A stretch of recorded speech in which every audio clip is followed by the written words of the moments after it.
is The Lord of the Rings, The Cure to Male Loneliness by Master Samwise. We live in a time marked by a severe decline in friendships.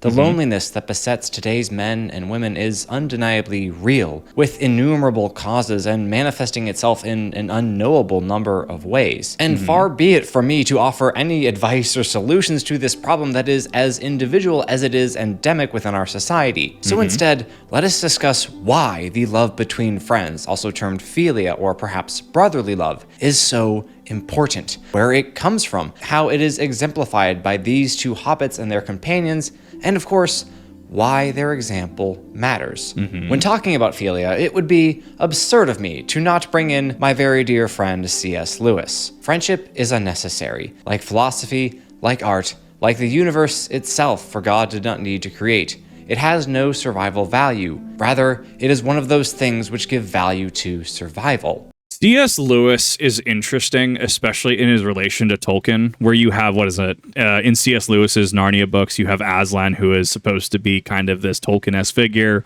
and then in Lord of the Rings, allegedly Treebeard, and how he drones on is allegedly his jab at C.S. Lewis. I've also heard the argument that C.S. Lewis it was in book one, where it was the one with the lamppost, right? This was pre Lion, Witch, and Wardrobe. I always forget what the first one's called. It's one with the rings, right? He alludes to some things in there that people look at him in a very suspect light with how he describes, I think it was an underage woman in the book. It was a girl he was describing, I think. I would have to go back and reread it. It's been a while since I've read Narnia. I've read Golden Compass more recently than I've read that. Yeah, no, C.S. Lewis is an interesting figure, let's put it that way. Lewis makes his point so powerfully and succinctly there that I feel anything I might say to add on to it or elucidate it further would only delude the point being made, but in my hubris, I'm going to try anyway. While there certainly is value and meaning to be found within our obligations, our jobs, caring for our children, and so forth, we are often quite happy to set them aside when they are fulfilled, and we look forward to acting as we so choose once our daily work is done. Our chosen activities in those times say a lot about what we are living for. And that's not meant as a judgmental statement against wasting time by watching TV or playing video games or whatever modern pursuit is being frowned upon by the older generation. But I do own that exact Blu-ray up there, top right, the Blu-ray Lord of the Rings Extended. I own that exact copy. Is meant as an acknowledgement that I do not always spend my free time in ways that I would most prefer. Some of that is simply due to circumstances. I can't very well spend time with my friends if they are all busy. And some of it might be due to laziness, because it's far easier to turn on Netflix than it is to make plans that require me to leave my house. And yet I know, even if I don't admit it to myself, that there are better ways to spend my precious free time than those which I typically choose. And one such better way is simply being in the company of good friends. I literally had the discussion this week with my buddy that's been really super legit and teaching me a lot about Warhammer 40k. We've been playing Space Marines 2 together, and he's just been answering all sorts of questions I've had about the lore and universe. We kind of just came to the same conclusion that we kind of just want L5R back. Not necessarily Legend of the Five Rings L5R as it stands, as amazing as that universe is. I love it. Oh, I love Rokugani politics. Oh, it's so good. But like that concept of going out and kind of having that beer with friends, to be able to just kind of socialize and not quite have to answer the 20 questions gauntlet of, you know, who you are, what you stand for, etc., right? Just to kind of have that, like, imagine, if you will, you're playing Warhammer with somebody. You're playing a card game like Magic the Gathering with somebody. You are done with a hunting trip, and you and your buddies are sitting at a lodge, right? That kind of thing where you're just kind of sitting there and you're just kind of enjoying that camaraderie, right? And I think that that's what a lot of people want. I think that that is a core desire of individuals. I, as an individual, have had an interesting history. I remember very vividly a 7th grade health teacher that I had who said he pitched the logic that humans cannot exist without love. I spent, damn near a decade trying to prove that wrong. To which love comes in many forms, right? You have friendship, camaraderie, being associated with somebody, affiliated with somebody, being a friend, being a partner, etc., right? So understanding that core idea helped kind of break down those barriers. And I think a lot of people right now are they're struggling with the ability to reach out and contact each other for one reason or another. And it only gets worsened when we have modern gender wars, we have heavily polarizing environments, and different unrealistic expectations are expected of each other. There is something to be said for, hey, cool, yeah, we just did something. We just did a thing. You want to just chill? Cool, we just chill, right? And you just sit there, and you maybe have a beer, maybe not have a beer, maybe have, maybe some soda or something like that. I think camaraderie is definitely the word that comes to mind. Have created incredible works of art in all number of forms that delight the senses, spark the imagination, and intrigue the mind, and yet they all pale in comparison to another person, to a friend, to one whom we love not because he tells us a fantastic story, though he might, but rather just because. Seriously, ask yourself, why are your friends your friends? You don't have an obligation to them like you do to your spouse, your parents, or your children. They might be or have been your companions in some venture, your teammates, or simply friends of friends, but what bonds you now? So that one I actually have a solid answer to. I'm kind of that friend that people have that they will fall back on and as a temporary solution to their permanent quest to find their forever home. Most people I interact with engage in this kind of mentality and behavior, 100%. There are a few, and I asked that question to the rest, like, what bonds someone together, right?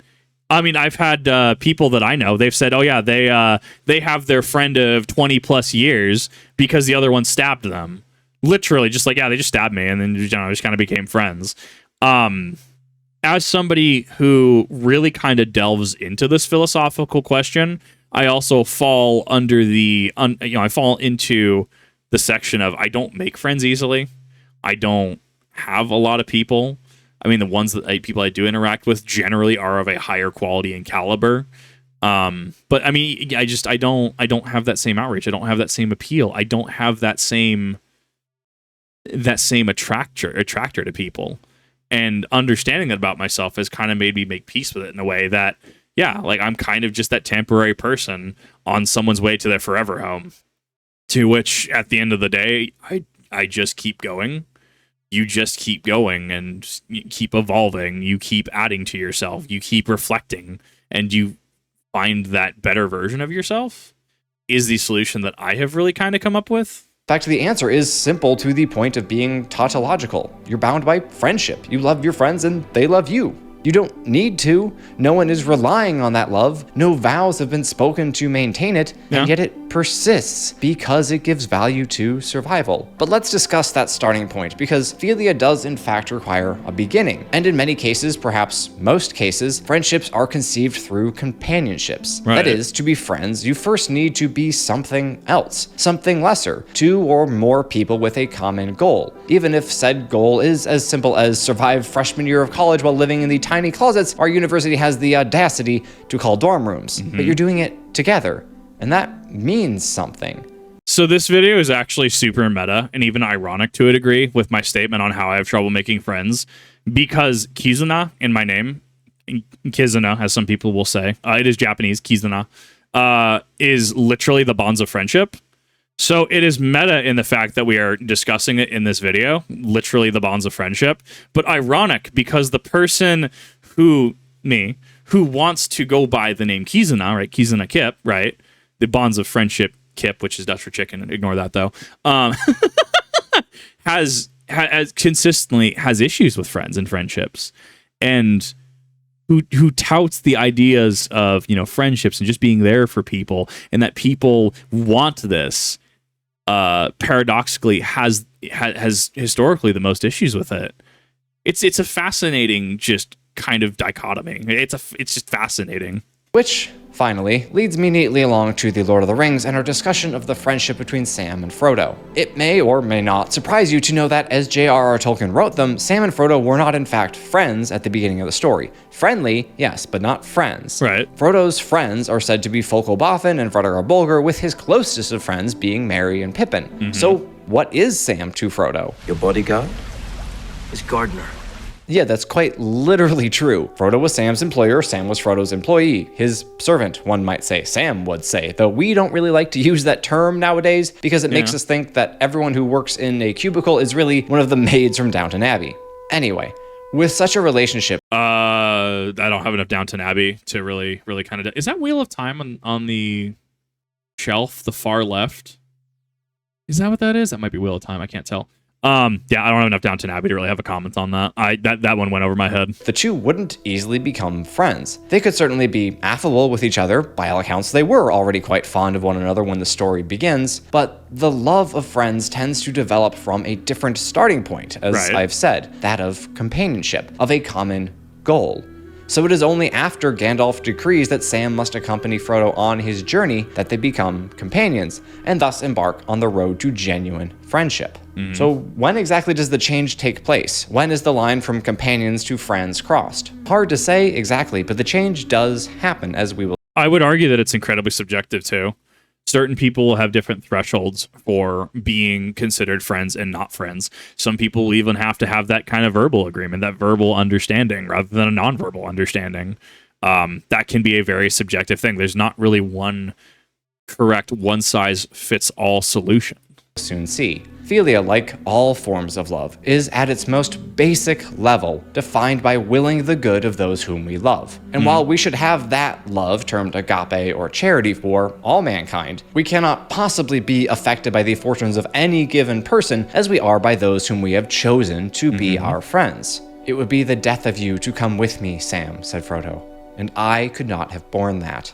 Now, on the banks of the Anduin, having made up his mind to leave behind the rest of the Fellowship and bear his burden alone, Frodo clearly regards Sam as a friend, one whom he could not fathom coming to harm. He didn't need to feel that way. That need did not need to flourish. Sam was duty-bound to Frodo no matter what happened, as this scene makes unmistakably clear. And Frodo in turn has made it his duty to keep Sam from harm. Not just for Sam's sake, but for his own. Is that a flaw on Frodo's part? At the moment, no, but if taken to an extreme, yes. Yeah. Seeking to keep a loved one safe at the expense of his or her agency can absolutely be a wrong. But if Frodo's love for Sam has reached the point of even mild selfishness, though I can't imagine any good friend not speaking as Frodo does there, it has to previously have reached the level of philia, of a shared bond of friendship which exists simply because it is good to care for and be cared for by others in a deep and powerful way. So I do agree. I think if taken to an extreme, even logic like friendship, bonds of friendship, etc., are able to be taken and perverted because we get into the concept of a gilded cage, right? I care for you so much, but yeah, you can't leave this house. I love you so much, but you're not allowed to do X, Y, and Z, right? I have to keep you safe, and that can become its own prison. So I mean, everything in moderation, right? Everything. Effectively everything in moderation. Yeah. You can definitely get to perversions and twisted amalgamations of friendship, love, affection, and that is problematic. That is a problematic behavior. I dare say the filial bond between Sam and Frodo is like few others even in the world of fiction, which is, oddly enough, one reason why people like to say The Lord of the Rings is real life. This is obviously a fantasy story set in a fantasy world with fantasy heroes who surpass Earth's boldest and best in terms of their courage, fortitude, and humility. So how on earth can we think of any of it as real? I mean, you can make the solid argument that Tolkien based a lot of The Lord of the Rings off of his experience in World War I. Right. I think it might be in one of his letters. It's in one of his letters it's an extended interview in some capacity where he discusses how Uruk-hai are like irredeemable men. And that is a very, very like crude paraphrase of the topic being discussed, as Tolkien scholars can and will point out. The Uruk-hai are definitely their own topic of discussion in regards to redeemability. You do have the Dead Marshes, which could parallel a battle in World War I that he was allegedly taking place in. I always forget the name of the battle, but You look at Lord of the Rings, and even if you have no interest in sci-fi fantasy, even if you're just like a military fan, right, or you're a fan of like, well, how does this work, right? I recommend watching Lord of the Rings because when you can read between the lines, you can see incredible things, such as like Hobbiton, right? You can quite literally see in Hobbiton a just small British farm town, right? Small British farming village. And then, Frodo, Sam, Merry, Pippin going off, right? We're going to use the movies because technically they go to Crick Hollow and then through the Old Forest to Bree, right? We're going to go with the movies because general audience, right? Them going off to Bree, going to Rivendell, being sent to Mordor on an impossible task, right? You can view that as these British country boys, leaving for war, leaving for the war, right? The Great War, World War One. And you can even see at the end, when they're drinking at the end, like there is that PTSD there. Like, how do you talk to other people at the Green Dragon about what has happened? How do you talk to them about what you had to go through when they can't comprehend it? Especially if we take the movies as the adaptation we're going with, because the Scouring of the Shire didn't take place, to which I do agree with that cut merely on the premise that has been pitched that the Return of the King ending was pretty long enough as is. Like I'd watch a 7-hour cut of Lord of the Rings: Return of the King. Don't get me wrong, but for a general audience, the movie did have it had a lot to wrap up with a few different scenes, and a general audience can definitely bounce at that point. But I mean, there's a lot of parallels you can draw towards the time period, the war, industrialization at the time period, right? Especially with the Scouring of the Shire from the novels, where we get into Saruman and his mind of metal, doing what he did to Hobbiton. You can even see a little bit of the Scouring of the Shire in the Galadriel, the mirror kind of thing, right, in the films, where Hobbiton's on fire and you have the orc plunging his sword down and screeching. That's kind of a flash forward sneak peek at the Scouring of the Shire of what could come to pass, but obviously didn't in the films. I guess you could even draw, like we're seeing on screen, a David and Goliath parallel between oh my god, what's her name? I have to remember, like, actual Rohan. It's throwing me off right now, and I'm really pissed off because I advocate so heavily that Eowyn, there it goes, that Eowyn is just, like, actually, like, peak female character, and I don't hear her talked about nearly enough. Literally slew the Witch King. Technically, we can start getting into the argument of was it Mary that slew the Witch King? Was it her that slew the Witch King? Mary did stab the Barrow Dagger. If we're talking about the books, did stab the Barrow Dagger into him, which nullified all the protection surrounding him. Eowyn did do the finishing blow. Like, we can argue semantics. Don't get me wrong, but from a core level, it's like literally took over the North. Right, Witch King, kind of a big deal. Was prophesied that his doom was far off, and not by the hand of any man shall he fall. Literally was responsible for the line of kings being broken in Gondor, right? Because the last king was challenged by the Witch King, went up to Dol Guldur, his fate unknown, but that's when the stewards took over. That was the Witch King. That was him. That was what he did. To be just slain by this shield maiden of Rohan. What a cool story. There are so many things that you can draw from this if you go in from a literary or movie analysis. So, yes, you can absolutely look at it as a fantasy, a fantasy sci-fi universe. You can even look at it kind of the way I do. I agree with it being more kind of like a historical setting, right? Where you have the, before time itself, the singing of the Ainur, singing existence into being, the discords of Melkor becoming Morgoth down the line. Crossing the Silmarils by Fëanor, the kinslayings because elves are absolutely unhinged, going into the first, second, third, even fourth age. I mean, depending on which variant you go, I think we get to the seventh age, which I think is modern day, something like that. So there's a lot there. This is a multifaceted series this is a master of film, in my opinion. Like, this is a cinematic masterpiece, this entire trilogy.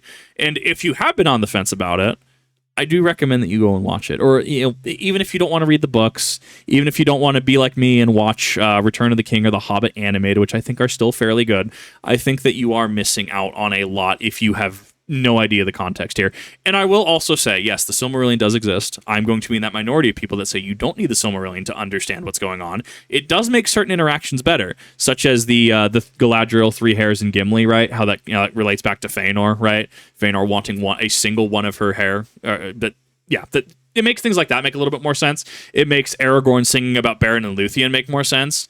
It makes sense to have that history, but Lord of the Rings as a film trilogy is kind of a self-encompassed story.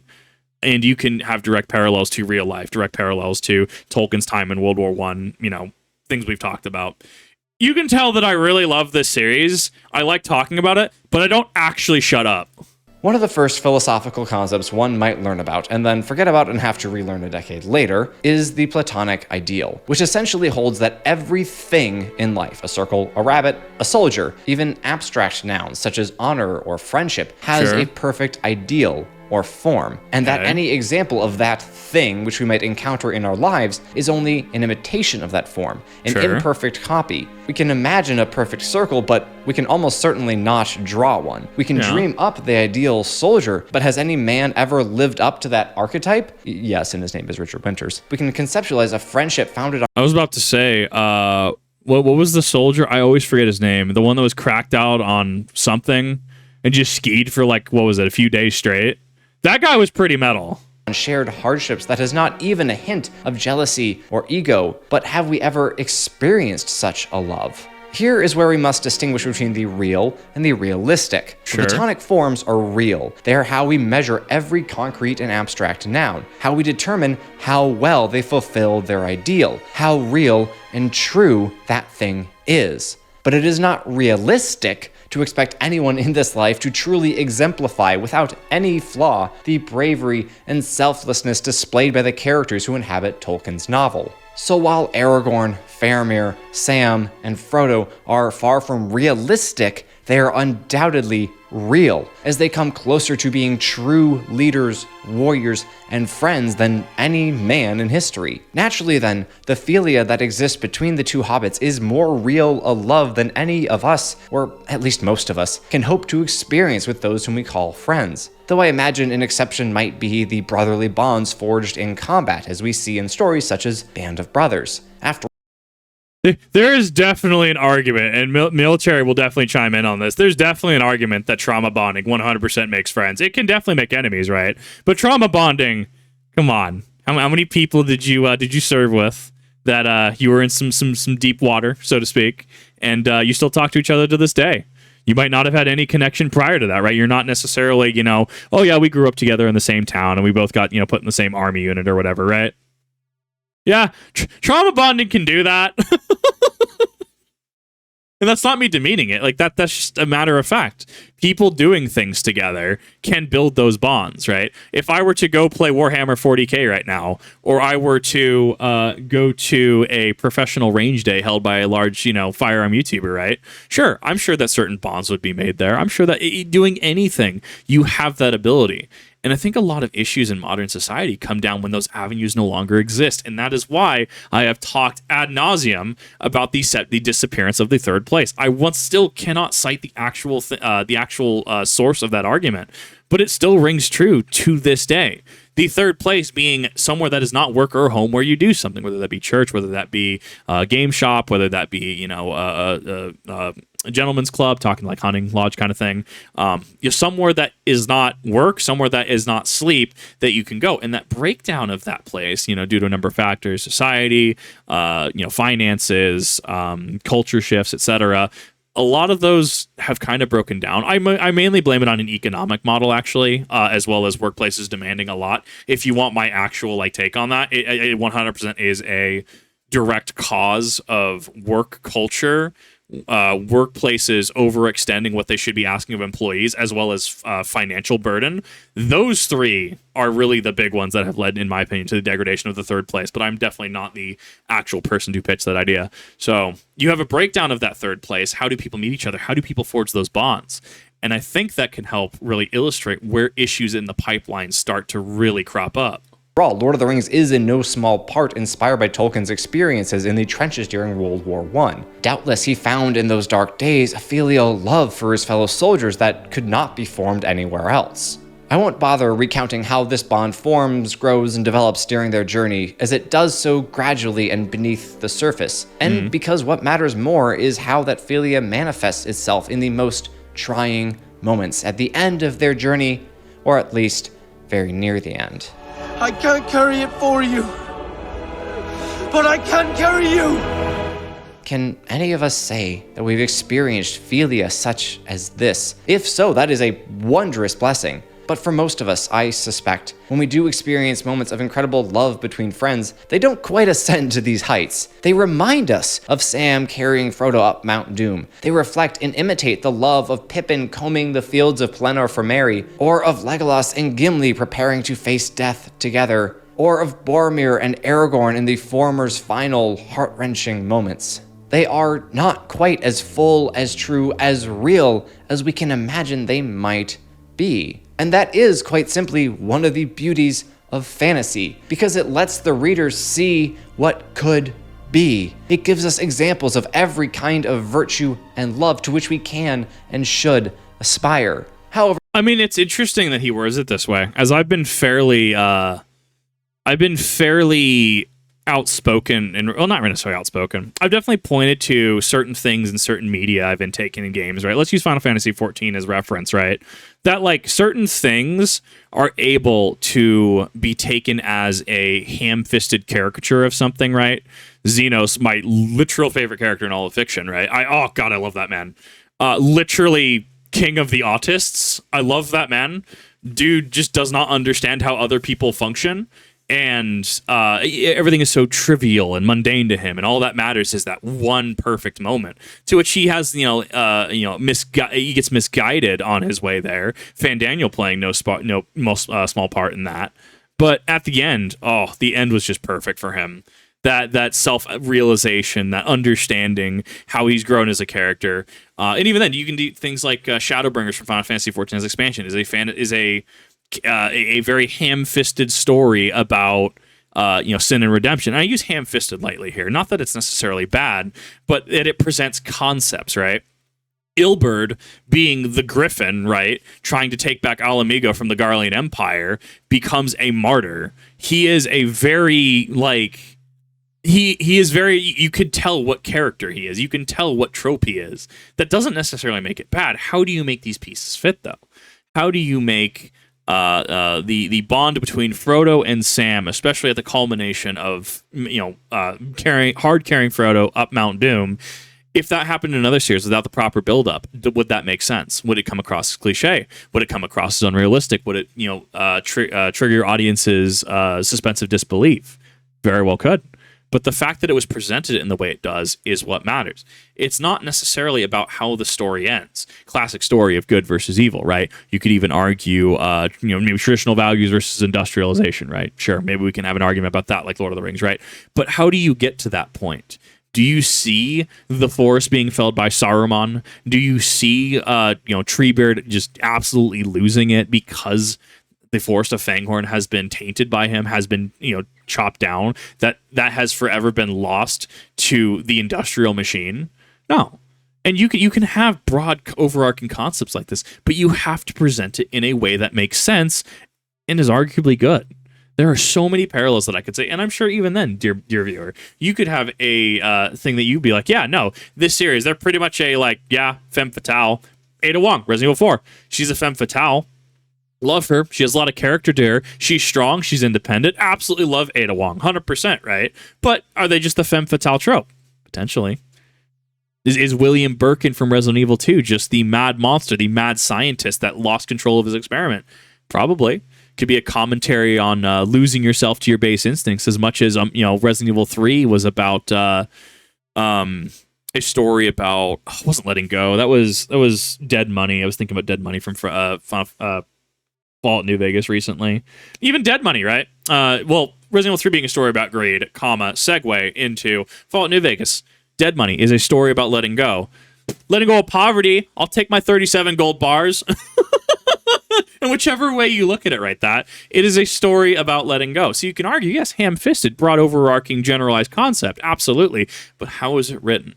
How is it presented? More people need to understand that you need to look at something, and it can still be bad, right? You can look at, you can go, well, Kip, you've said Resident Evil 5, you like it, I played it, I didn't like this point, and this point. I don't think it was a good Resident Evil game. And you have come to that conclusion based on your own understanding of the material. I could have a completely different conclusion. That can also be subjective. However, coming back to the main point on being a cure to male loneliness, I think that a lot of people, while we're preoccupied with that end goal, we can also argue that it's getting to that point. It's not having opportunities like this, and not necessarily going off to war, not necessarily having to go on an impossible quest to destroy a ring, right? But more of, we just don't have that ability. We want the friendships, we want the end goal, but a lot of people aren't willing to put in the time and effort to achieve that. Now, some things do, absolutely, right?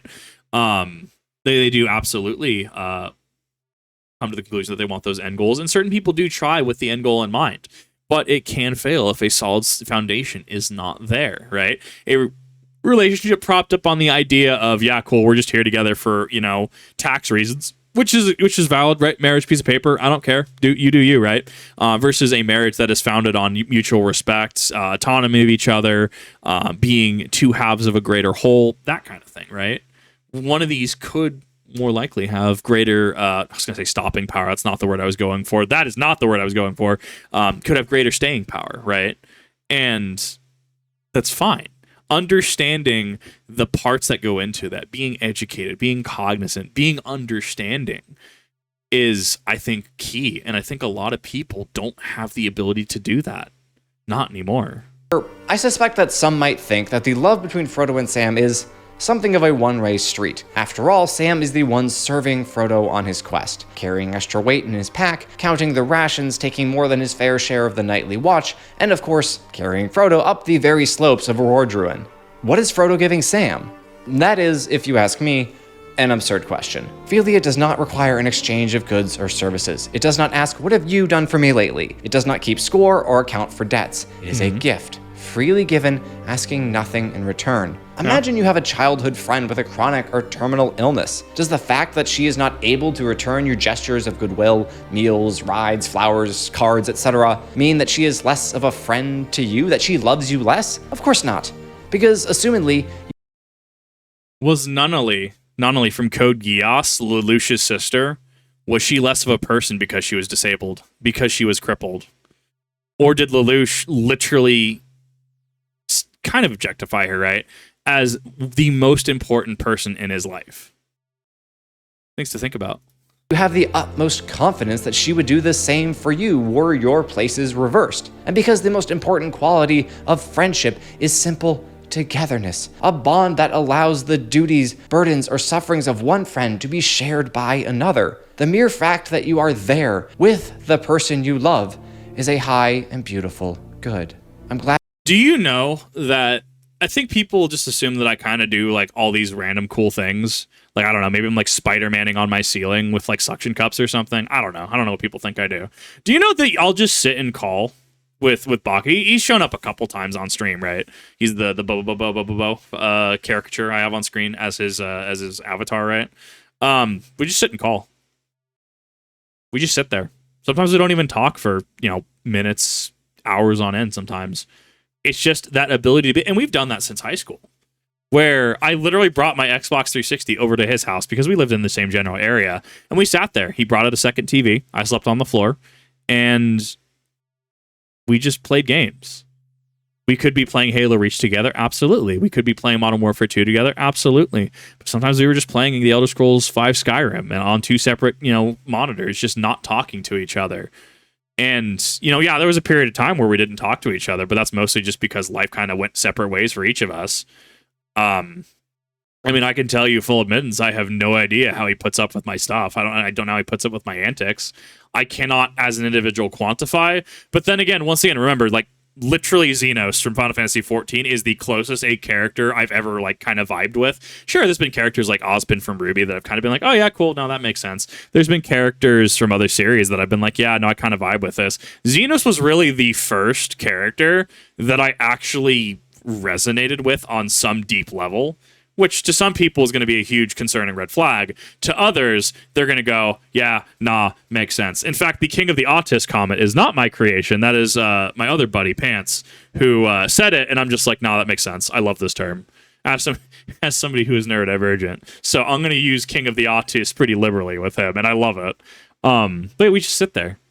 Nothing happens. He cracks open some peanut butter whiskey, and we play Sure Elite Dangerous sometimes, but sometimes now I'm gonna go play Space Marine, and then I complain when Helldivers crashes my PC, hard crashes, right? You don't necessarily need to have this like, well, we have to do this together, we have to do this together, we have to do this together, we've got to do that together, well, we did this together, to just enjoy each other's company. And sometimes people have to have those hard discussions.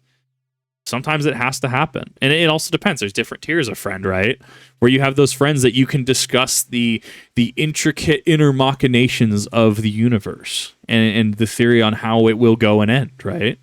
But there's sometimes friends you're just like, yeah, we play Destiny 2 and we raid once every week, or play Final Fantasy 14 or World of Warcraft and we do raids back to back to back to back to back. There's different tiers of friends, and that doesn't actually mean one is less valid than the other.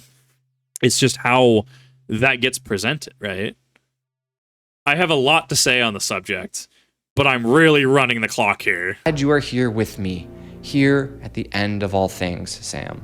While philia, freely given, asks nothing in return, there is, of course, the implicit assumption that the receiver of such love will, in turn, give it back to the best of his abilities. That is clearly the case for Frodo and Sam. Although Sam's love for Frodo is obvious and manifest through concrete actions, Frodo's love for Sam is no less strong nor less meaningful. And while we're on the topic, I know from experience that there are those people out there who look at scenes such as this and say something along the lines of, Gay! So to Yeah, I've had people make that argument, to which I firmly disagree. I do firmly disagree on that point, as war does things to people. Not that I'm any authority to speak on it, because I have not been firsthand in combat. I will make the commentary that war does things to people via, I guess, osmosis, if you will, of information and accounts that I have myself really delved into. And even then, from media as well, right? Are people necessarily the same if they get out of a battle? Do they need a second to just kind of vent all their frustrations? It is not, for all intents and purposes, gay. Sure, I guess it can be in certain instances, but that's a subjective thing depending on the individuals. That is quite literally just brotherly love. It is philia. It is friendship. That is a person who is so close to you that you feel comfortable allowing your emotions to spill out for a minute. And a lot of people need to make that, to have that understanding, to gain that cognizance. rebuke that immature and moronic line of thinking, let me once again bring C.S. Lewis back into the conversation. Those who cannot conceive friendship as a substantive love, but only as a disguise or elaboration of eros, betray the fact that they never had a friend. I myself will cite myself as actual opposition to this, because while I don't understand it, and I don't, I've made it apparent throughout, I don't physically understand it. Like it's how my brain works. I just don't understand. Like, what of value do I give you? Why are you here? Why are you still talking to me? I'm not giving you anything of value, despite people, clearly reaching out and, feeling something. It's that I can concede that people feel something there, or have a justification that they're there because they want to. I can see this from a certain point of view, but I will cite myself as stark opposition to this quote.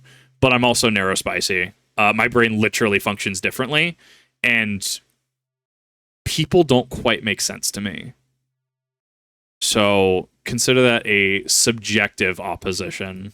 I can't imagine anything I could say would possibly make that point any clearer. Part of the beauty of friendship is that, unlike erotic love, it is not ordered toward anything other than its own inherent beauty. Procreation and the protection of one's offspring don't enter the picture. There is no obligation or biological urge. Friendship is, in its ideal form, freely given and maintained purely for the sake of philia shared among friends. That is not to say that it is better than any other forms of love, but rather that it is unique in its expression, that it gives us something we cannot find anywhere else.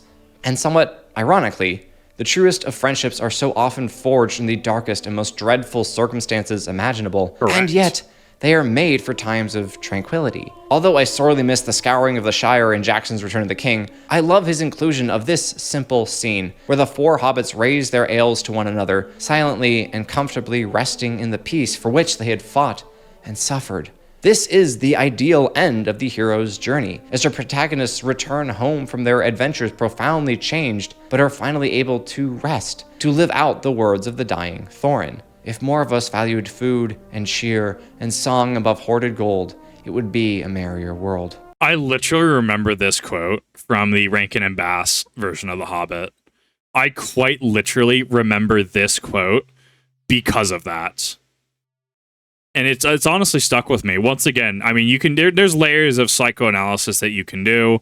There's layers of, well, this is why you very specifically, Kip, you are using the name Kizuna in what you do, and this is, how this is paradoxical. This is, your desire versus intent. I'm sure there's a psychoanalysis there, right? But this quote has stuck with me because it really is true. It's simplistic. Literally coming from someone who fought in World War I, right? Writing down pen to paper, if more of us valued food and cheer and song above hoarded gold, it would be a merrier world. And you can apply that to insert modern version of this there, right? Valued food, cheer, and song above material wealth, above XYZ, ABC, right? Yeah. People have an inability to, and this is really my big complaint about modern society, is it has been pitched time and time again that a relationship and friendship are transactional, right? And it's a number of people have repeated this logic and rhetoric. It shouldn't have to be. Cool, I'm your friend because you're there, or you were there for me, and I trust your opinion. I trust that you were there. We made it through something awesome. And as I get older, more and more people, they get so transactional that they have to bring something to the table, or, you have to bring something to the table. And then it comes, it's so hollow to me.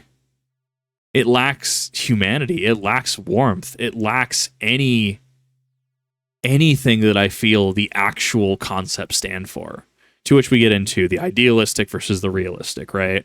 100%. And I think that's why I starkly refuse to change on certain points. I have my spicy moments, don't get me wrong.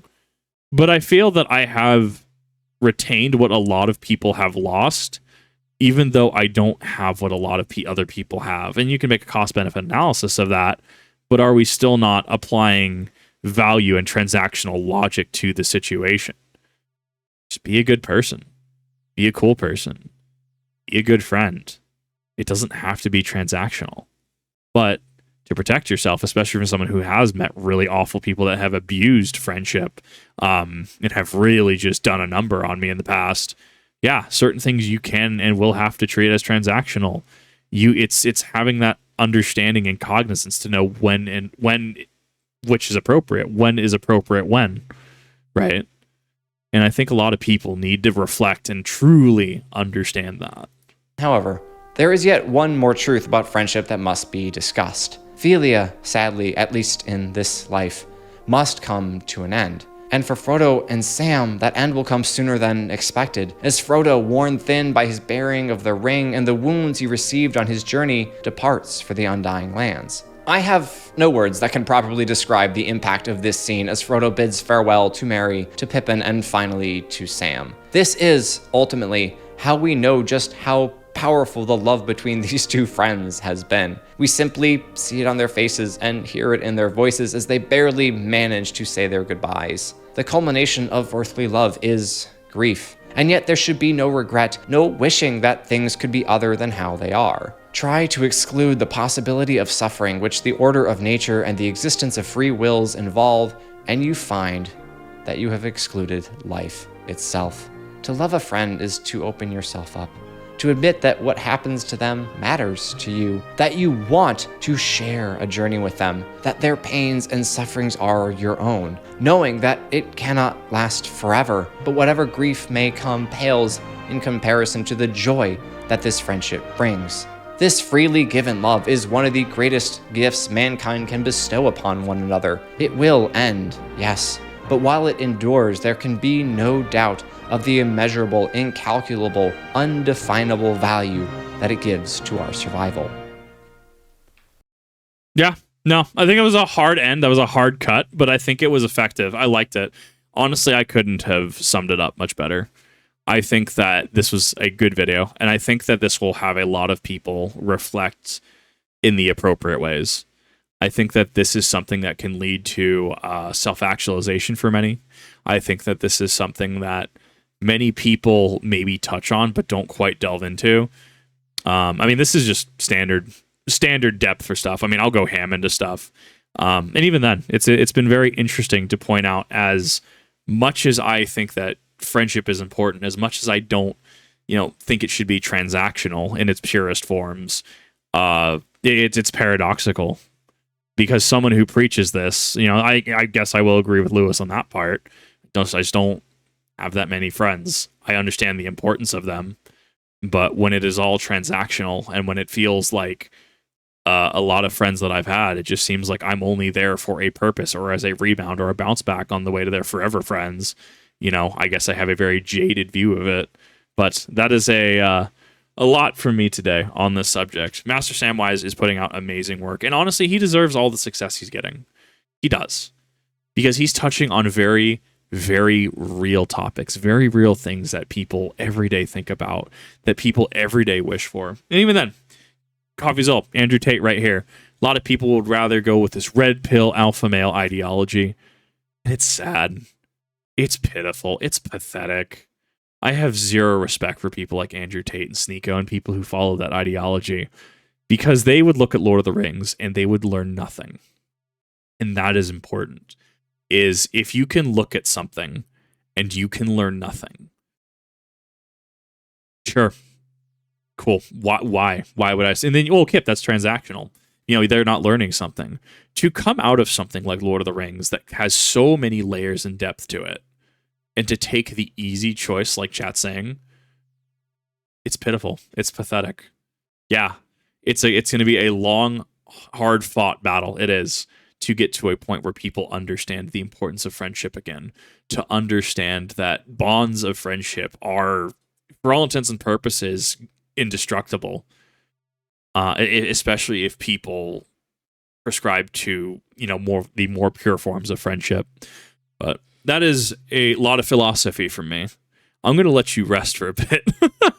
This is amazing. I'm loving Master Samwise. I think he's doing a lot of great work. You should definitely watch him if you haven't. Thank you all for watching, and I'll see you in the next one.